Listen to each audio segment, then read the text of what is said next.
ഹരേ കൃഷ്ണ. ഇനി നമുക്ക് 87-ാമത്തെ ശ്ലോകമാണ്, 84-ാമത്തെ ശ്ലോകമാണ്. സൂത ഉവാച ഏവം ബ്രുവാണേ സതി ബാദരായണൗ മധ്യേ സഭായാം ഹരിരാവിരാസീത് പ്രഹ്ലാദബല്യുത്ഥവ ഫാൽഗുനാദിഭിർവൃതഃ സുരർഷിസ്തമപൂജയച്ച താൻ. വളരെ മനോഹരമായ ഒരു ശ്ലോകമാണ്. ഇവിടെ ശ്രീശുക മഹർഷി ഇത്രയും ആ ശ്രോതാക്കളോട് പറഞ്ഞു നിർത്തിയപ്പോൾ അവിടെ നടന്ന ഒരു അത്ഭുതമാണ് സൂതൻ ഇപ്പോൾ നമുക്ക് പറഞ്ഞു തരുന്നത്. സൂത ഉവാച, സൂതൻ പറഞ്ഞു, ഏവം ബ്രുവാണേ സതി ബാദരായണൗ. ആ ബാദരായണൻ ശ്രീശുക മഹർഷി, വ്യാസപുത്രനായിട്ടുള്ള ശ്രീശുക മഹർഷി ഏവം ബ്രുവാണേ ഇത്രയും പറഞ്ഞു കഴിഞ്ഞപ്പോൾ, അരുളി ചെയ്തപ്പോൾ, മധ്യേ സഭായാം ആ സഭയുടെ മധ്യത്തിൽ ഹരിരാവിരാസീത്, ഹരിഹി ആവിരാസീത്, ആ ശ്രീഹരി ഭഗവാൻ സ്വയം ആവിർഭവിച്ചു.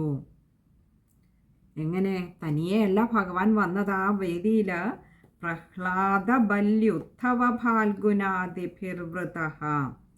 പ്രഹ്ലാദ ബലി ഉത്ഥവ ഫാൽഗുനാദി, ഫൽഗുനൻ ആദിഭി വൃതഃ. അപ്പോൾ ഭഗവാനോടൊപ്പം ഭഗവാന്റെ ചുറ്റും ആരൊക്കെ ഉണ്ടായിരുന്നു? പ്രഹ്ലാദനുണ്ടായിരുന്നു, ബലി മഹാബലി ഉണ്ടായിരുന്നു, ഉത്ഥവരുണ്ടായിരുന്നു, അതുപോലെ ഫൽഗുനൻ ഉണ്ടായിരുന്നു. അതാരാ? അർജുനൻ എന്നിവരാൽ വൃതഃ ചുറ്റപ്പെട്ട, അതായത് ഭഗവാൻ ഇവരോട് കൂടെയാണ് വന്നത്. പ്രഹ്ലാദൻ, ശ്രീ മഹാബലി, ഉത്ഥവര്, അർജുനൻ. ഭഗവാൻ ഏറ്റവും ഇഷ്ടപ്പെട്ട 4 പേരെ അപ്പോഴും ഭഗവാൻ കൂടെ കൂട്ടി. മുത്തശ്ശനെയും പൗത്രനെയും, ശ്രീ പ്രഹ്ലാദനെയും പൗത്രനായിട്ടുള്ള മഹാബലിയെയും തനിക്ക് ഏറ്റവും പ്രിയപ്പെട്ട മന്ത്രിയായി, തൻ്റെ ഏറ്റവും വലിയ സേവകനായി, തൻ്റെ ഏറ്റവും വലിയ ഭക്തനായി താൻ ജീവിച്ച കാലഘട്ടത്തിൽ തന്നോടൊപ്പം കഴിഞ്ഞിരുന്ന ഈ ഭൂമിയിൽ ദ്വാരകയിലുണ്ടായിരുന്ന ഉദ്ധവരെ കൂടെ കൂട്ടി ഭഗവാൻ. ശ്രീകൃഷ്ണ ഭഗവാനായി അവതരിച്ചപ്പോൾ തൻ്റെ കൂട്ടുകാരനായി കൂടെ കൂടിയിട്ട് കഴിഞ്ഞില്ല. തനിക്ക് കലികാലത്തിലുള്ള ജനങ്ങൾക്കായിക്കൊണ്ട് മുന്നേ കൂട്ടി പറഞ്ഞു വെക്കുന്നതിനായി ഭഗവത്ഗീത ഉപദേശിക്കുവാൻ തക്കവണ്ണം യോഗ്യനായ ഒരു സുഹൃത്തിനെ കിട്ടിയിരുന്നു, അർജുനനെ. ആ അർജുനനെയും ഭഗവാൻ കൂടെ കൂട്ടി. ഇങ്ങനെ 4 പേരോടും കൂടിയിട്ടാണ് ആ വേദിയിൽ ഭഗവാൻ അവതരിച്ചപ്പോൾ സുരർഷിസ്തമപൂജയച്ച താൻ. സുരർഷി തം അപൂജയത ച താൻ. ഇങ്ങനെയാണ് വാക്കുകൾ വരുന്നത്. ആ ദേവർഷിയായിട്ടുള്ള, സുരർഷി എന്നാൽ ദേവർഷിയായിട്ടുള്ള ശ്രീ നാരദ മഹർഷി തം അപൂജയത്, ഭഗവാനെയും ഭഗവാനോടൊപ്പം വന്നവരെയും ഒക്കെ നന്നായി പൂജിച്ചു. അപൂജയത്, പൂജിച്ചു. അപ്പോൾ ഭഗവാനെ മാത്രമല്ല, കാരണം ഭഗവാൻ കൂടെ കൂട്ടിയിട്ടുണ്ടെങ്കിൽ, ഇങ്ങനെ ഒരു വേദിയിലേക്ക് വരുവാൻ ഭഗവാൻ കൂടെ കൂട്ടിയിട്ടുണ്ടെങ്കിൽ ആ കൂടെ കൂട്ടിയിട്ടുള്ള 4 പേർക്കും അത്രത്തോളം മഹത്വം ഭഗവാൻ കൽപ്പിക്കുന്നുണ്ട് എന്നർത്ഥം. അതുകൊണ്ട് ശ്രീ നാരദ മഹർഷി ഭഗവാനെ മാത്രമല്ല, ഭഗവാന്റെ അനുചരന്മാരായി കൂടെയുണ്ടായിരുന്ന 4 പേർക്കും പൂജകൾ ചെയ്തു. അത് ശ്രീ നാരദ മഹർഷിക്ക് കിട്ടിയൊരു മഹാഭാഗ്യം. ഭാഗവതോത്തമനായിട്ടുള്ള ശ്രീ നാരദ മഹർഷിക്ക് അങ്ങനെയൊരു അവസരം ഭഗവാൻ ഒരുക്കി കൊടുത്തത് ഭഗവാന്റെ അതിയായ കാരുണ്യം. ആ വേദിയിലേക്ക് ഭഗവാൻ സ്വയം എഴുന്നള്ളുവാൻ ഭഗവാൻ കാണിച്ച കൃപ അശ്രീശുക മഹർഷിക്കും മറ്റു വേദിയിലുണ്ടായിരുന്ന എല്ലാവർക്കും ഒരു അനുഗ്രഹമായി മാറിയ സുന്ദരമായ ഒരു കാഴ്ചയാണ് ഈ ശ്ലോകത്തിലൂടെ കാണിച്ചു തന്നത്. നമുക്ക് ആ ശ്ലോകം ഒന്നുകൂടി നോക്കാം. ഏവം ബ്രുവാണേ സതി ബാദരായണൗ മധ്യേ സഭായാം ഹരിരാവിരാസീത് പ്രഹ്ലാദബല്യുത്ഥവ ഫാൽഗുനാദിഭിർവൃത സുരർഷിസ്തമപൂജയച്ച താൻ.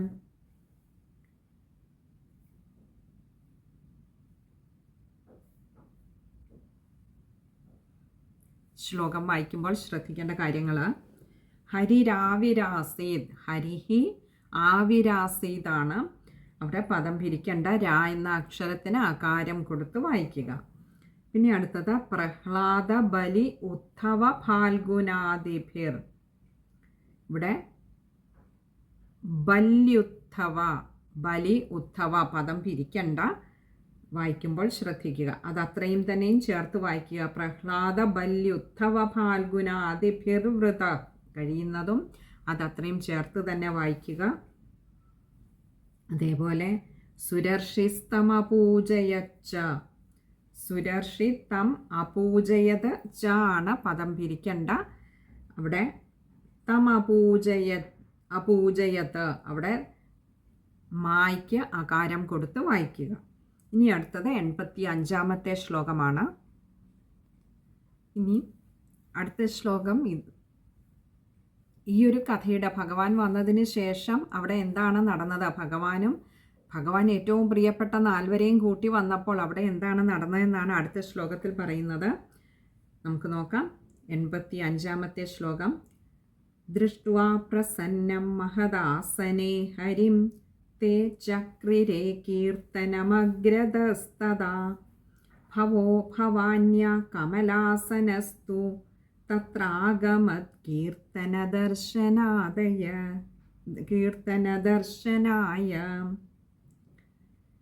ദൃഷ്ട്വാ പ്രസന്നം മഹദാസനെ ഹരിം, ദൃഷ്ട്വാ കണ്ടിട്ട്, പ്രസന്നം മഹദാസനെ ഹരിം പ്രസന്നനായിട്ടുള്ള ആ ശ്രീഹരി ഭഗവാൻ എങ്ങനെ, മഹദാസനെ മഹത്തായ ആസനത്തിൽ ഭഗവാന് ശ്രേഷ്ഠമായിട്ടുള്ള ഒരു ഇരിപ്പിടമൊക്കെ കൊടുത്തു. അവിടെ ഇരുന്ന പ്രസന്നവദനായിട്ടുള്ള ഭഗവാനെ കണ്ടിട്ട്, തേ ചക്രിരേ കീർത്തനമഗ്രതസ്തദാ, അങ്ങയുടെ തേ അഗ്രത, അങ്ങയുടെ മുൻപിൽ വന്നു നിന്ന ആ പ്രഹ്ലാദാദി ഭക്തന്മാരൊക്കെ കീർത്തന സ്തുതിച്ചു.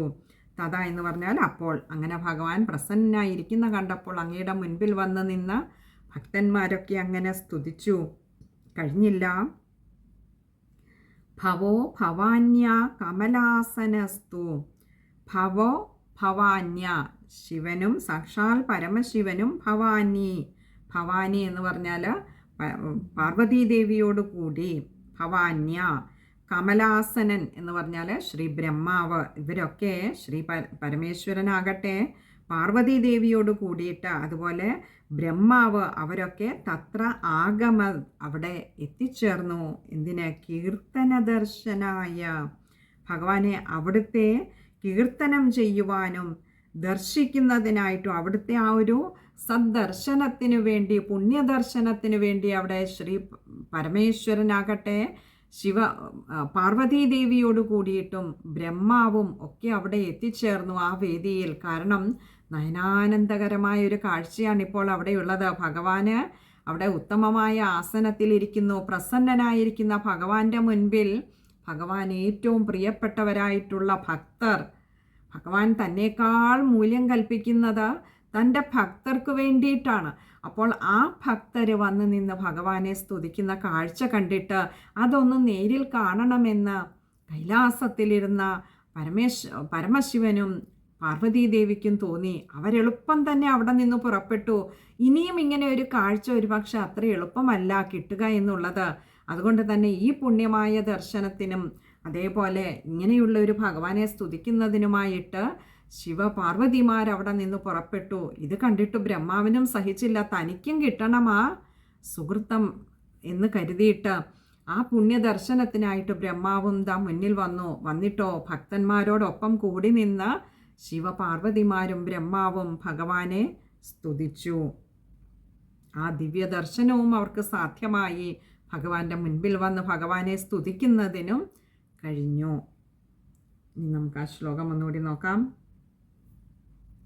ദൃഷ്ട്വാ പ്രസന്നം മഹദാസനെ ഹരിം തേ ചക്രിരേ കീർത്തനമഗ്രതസ്തദാ ഭവോ ഭവാന്യ കമലാസനസ്തു തത്രാഗമത് കീർത്തനദർശനായ.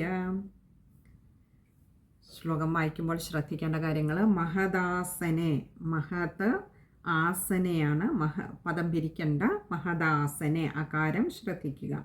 അതുപോലെ കീർത്തനം അഗ്രതസ്തത, കീർത്തനം അഗ്രത ആണ്, മായുടെ അകാരം ശ്രദ്ധിക്കുക. പിന്നെ അടുത്തത് തത്രാഗമത്, തത്ര ആഗമതാണ്, അവിടെ അകാരം ശ്രദ്ധിക്കുക. ഇനി അടുത്തത് 85-ാമത്തെ ശ്ലോകമാണ്.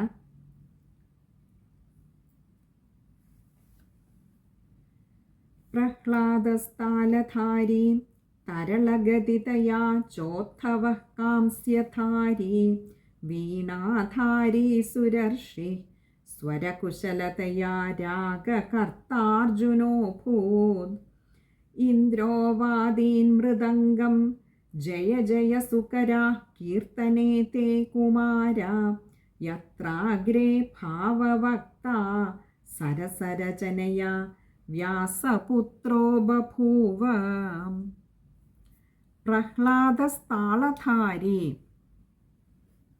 ഇനിയും ഈ ഒരു സദസ്സിൽ അവിടെ നടന്ന ആ ഒരു ഹരിഭജനത്തിൽ ആരൊക്കെ ഏതേതൊക്കെ വിഷയങ്ങളെയാണ് അവർ പ്രതിനിധാനം ചെയ്ത്, അല്ലെങ്കിൽ എന്തൊക്കെയാണ് ചെയ്തത് എന്നാണ് പറയുന്നത്. പ്രഹ്ലാദ താളധാരി, ആ ഭക്തപ്രഹ്ലാദൻ താളം പിടിച്ചു ഇവരൊക്കെ സ്തുതിക്കുന്ന കേട്ടപ്പോൾ.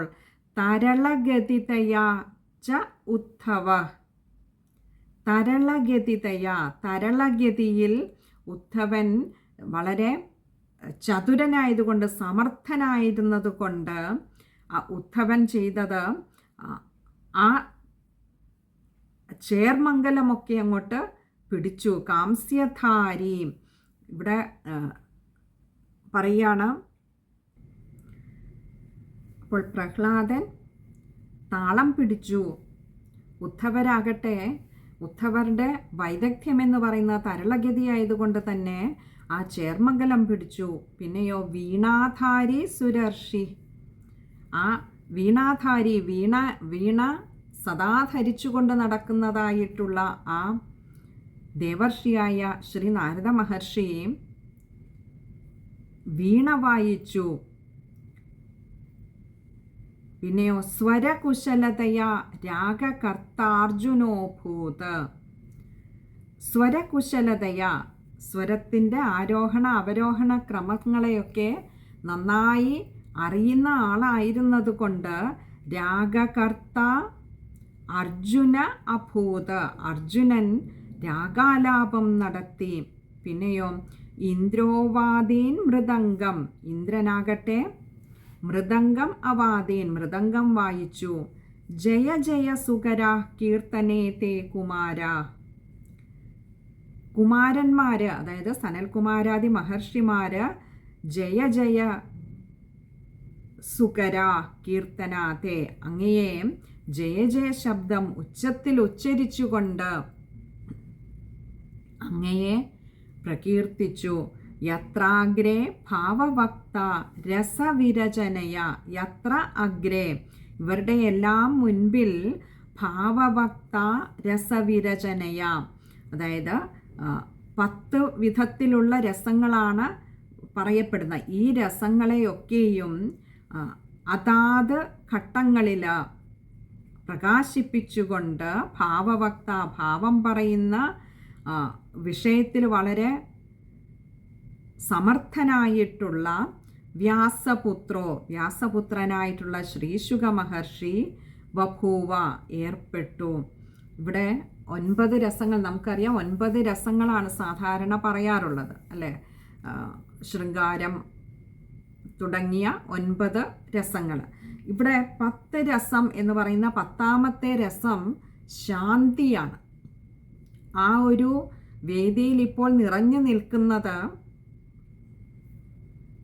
ഈ 10ാമത്തെ രസമാണ്, ശാന്തിയാണ്. ഭഗവാൻ തന്നെ ശാന്തി സ്വരൂപനാണ്. അപ്പോൾ ഭഗവാന്റെ സാന്നിധ്യം അവിടെ ഉള്ളത് കൊണ്ട് തന്നെ അവിടെ ആകെ നിറഞ്ഞു നിൽക്കുന്ന ആ ശാന്തി അത് 10ാമത്തെ രസമായി പറയുകയാണ്. അപ്പോൾ അങ്ങനെ രസങ്ങളെയൊക്കെ പ്രകാശിപ്പിച്ചുകൊണ്ട് എവിടെയൊക്കെ ഏതൊക്കെ രസങ്ങൾ വേണമോ എന്ന് നന്നായി അറിയാവുന്ന ശ്രീശുക മഹർഷി അങ്ങനെ ആ രസത്തിൽ ഏർപ്പെട്ടു എന്ന് പറഞ്ഞാൽ 10ാമത്തെ രസമായിട്ടുള്ള ആ ശാന്തി രസത്തിൽ, അതായത് അവിടെ അങ്ങനെ ആ ആനന്ദലഹരിയിൽ ഭഗവാന്റെ സാന്നിധ്യത്തിലുണ്ടായ ആനന്ദ സാഗരത്തിൽ ശ്രീശുക മഹർഷിയും ലയിച്ചു ചേർന്നു. അപ്പോൾ എല്ലാവരും അവരവരുടേതായ വൈദഗ്ധ്യം ഏതൊക്കെ മേഖലകളിലാണോ അതാത് മേഖലകളിൽ താങ്കളുടെ വൈദഗ്ധ്യത്തെ പരമാവധി ഉപയോഗിച്ചുകൊണ്ട് ഭഗവാനെ പ്രീതിപ്പെടുത്തുന്നതിനായി വേണ്ടുന്നതൊക്കെ ചെയ്യുകയാണ്. പ്രഹ്ലാദനെ സംബന്ധിച്ചിടത്തോളം ആ ഭക്തപ്രഹ്ലാദന താളത്തിലാണ് തൻ്റെ കരവിരുതെങ്കിൽ ഭക്തപ്രഹ്ലാദൻ അതാണ് കാണിച്ചത്. വീണ വായിക്കുന്നതിൽ വിദഗ്ധനായിട്ടുള്ള ശ്രീ നാരദ മഹർഷി വീണ വായിച്ച് ഭഗവാനെ പ്രീതിപ്പെടുത്തുവാൻ ശ്രമിക്കുന്നു. ഇതൊക്കെ ഭഗവാനുള്ള പൂജകളായിട്ട് അർച്ചനകളായിട്ടാണ് ഭവിക്കുന്നത്.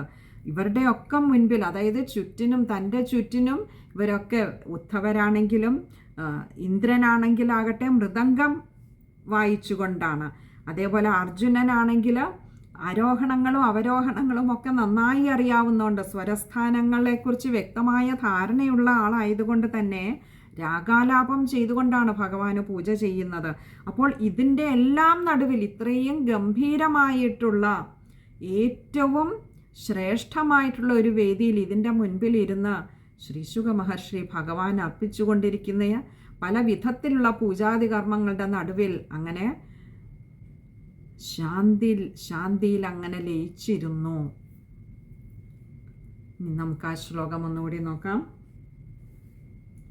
പ്രഹ്ലാദസ്ഥാലധാരി തരളഗതിതയാ ചോദ്ധവ കാംസ്യധാരി വീണാധാരി സുരർഷി സ്വരകുശലതയാ രാഗകർത്താർജുനോഭൂത് ഇന്ദ്രോവാദീൻ മൃദംഗം ജയ ജയ സുകരാ കീർത്തനേ തേ കുമാരാ യത്രാഗ്രേ ഭാവവക്താ സരസരചനയാ വ്യാസപുത്രോ ബഭൂവ. ശ്ലോകം വായിക്കുമ്പോൾ ശ്രദ്ധിക്കേണ്ട കാര്യങ്ങൾ: ചോദ്ധവ സുരർഷി സുകരാ, ഇവിടെയൊക്കെ വിസർഗമുണ്ട്, പകുതി ഹകാരത്തിൽ വായിക്കുക. പിന്നെ രാഗകർത്ത അർജുനോഭൂത്, അവിടെ ആകാരം ശ്രദ്ധിക്കുക. രാഗകർത്താർജുനോഭൂത്. ച ഉദ്ധവാണ് ചോദ്ധവ, അത് പദം പിരിക്കണ്ട, വായിക്കുമ്പോൾ അറിഞ്ഞിരുന്നാൽ മതി. ഇത് ഇത്രയും കാര്യങ്ങളാണ് ആ ഒരു ശ്ലോകത്തിൽ. ശ്ലോകം കുറച്ച് വലിയ ഒരു ശ്ലോകമാണ്, എന്നിരുന്നാലും വായിക്കുവാൻ വലിയ ബുദ്ധിമുട്ടുണ്ടാവില്ല എന്ന് കരുതുന്നു. ഇനി അടുത്തത് 87ാമത്തെ ശ്ലോകമാണ്.